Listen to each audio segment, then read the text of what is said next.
আজকের রবিবারের সকালটা আমাদের শুরু হয়েছে আল্লাহর অশেষ রহমত দিয়ে।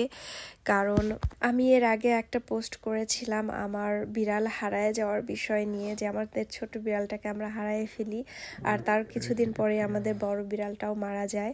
ফাইনালি আজকে সকালবেলা আমরা আমাদের ছোট বিড়ালটাকে খুঁজে পাইছি 1 মাস 3 দিন পরে।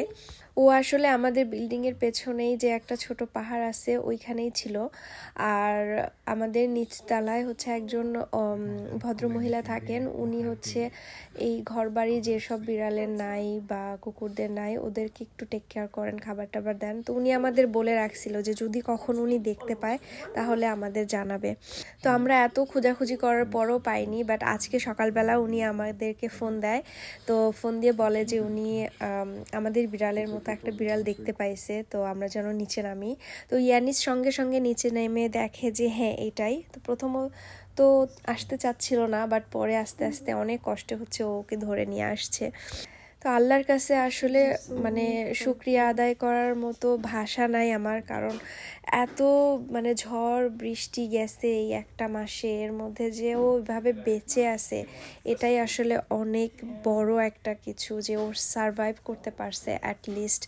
কারণ পোষা প্রাণীরা তো আসলে বাইরে যে সমস্ত পশু পাখি থাকে তাদের মতো হয় না।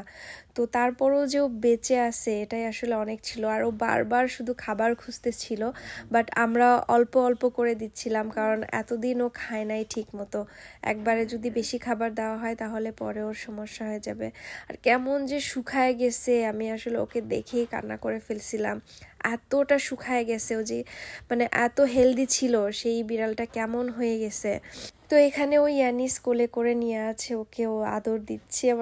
ওর আসলে আদর দেওয়ার শেষই হচ্ছে না। ইয়ানিস তো ওর একদম পাপার মতো, তো ওকে আসলে পাপাকে আদর করা আসলে ওর একদমই শেষ হচ্ছিল না।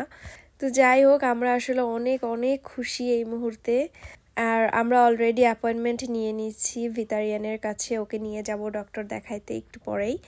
সবাই দোয়া করবেন যেন ওর কোনো অসুখ ধরা না পড়ে, ও যেন সুস্থই থাকে।